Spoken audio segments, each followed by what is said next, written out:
Imagine lying in bed with your partner, door closed, lights off, completely alone.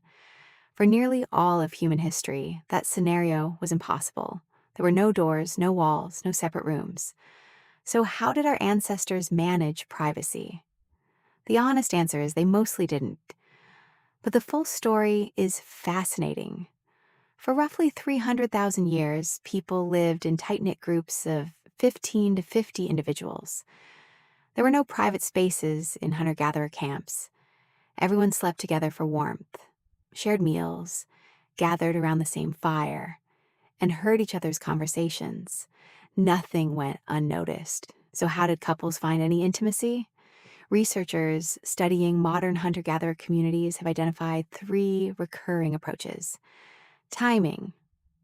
Most private moments happened at night under the cover of darkness, which created a sense of psychological privacy even without physical separation. Distance. Couples would slip away from camp. Not far, since straying too far from the fire meant danger, but enough to be out of sight. Social pretense. Perhaps most importantly, everyone simply agreed not to acknowledge what they were aware of. Like looking away when someone changes clothes in a shared tent, people created invisible boundaries through mutual ignorance. Interestingly, privacy as a concept may not have carried the same weight for ancient peoples. Anthropologist Colin Turnbull, who lived among the Mbuti of Central Africa, observed that they had no word for privacy. Not out of any lack of sophistication, but because being alone was genuinely dangerous. Solitude meant separation from the group's protection, and for most of human history, that could mean death. Even basic bodily functions followed this pattern. People would walk away from camp to a designated area, and while it wasn't private by today's standards, social norms ensured nobody paid attention, much like how people in modern public restrooms politely pretend they can't hear each other. Sleeping arrangements were equally communal, by necessity. Cold nights, predators, and the need to tend fires meant sleeping in groups.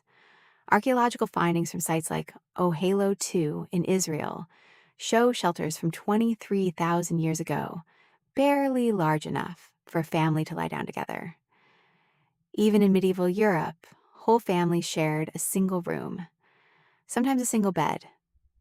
Private bedrooms for children only became common in the 20th century. The real turning point came with agriculture about 10,000 years ago. Farming tied people to fixed locations, which led to permanent buildings. And permanent buildings meant walls and doors. For the first time, a person could step into a room others couldn't see into. Even so, private rooms remained a privilege of the wealthy for centuries. Privacy, as a universal expectation, is a remarkably recent development. What's hard for modern minds to grasp is that ancient humans may simply not have craved privacy the way we do. Psychologist Erich Fromm suggested that the desire for privacy is tied to individualism. In group-oriented societies, being alone feels unsettling rather than restorative. For our ancestors, identity and survival were inseparable from the community. Solitude wasn't peaceful, it was frightening. Today, we've swung to the opposite extreme. We have more privacy than ever, and yet loneliness has become a widespread crisis. In the end, ancient humans achieved privacy not through physical barriers, but through social agreement, using timing, distance, and shared pretense to carve out invisible personal space. They didn't feel the need to be alone in the way we do because their sense of self was rooted in togetherness. When agriculture eventually gave us walls, we gradually built the isolated world we inhabit today.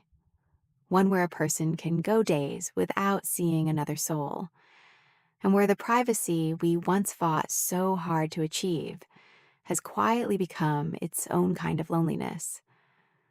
For 290,000 years, no human was ever truly alone. Then we built walls, and we've been lonely ever since.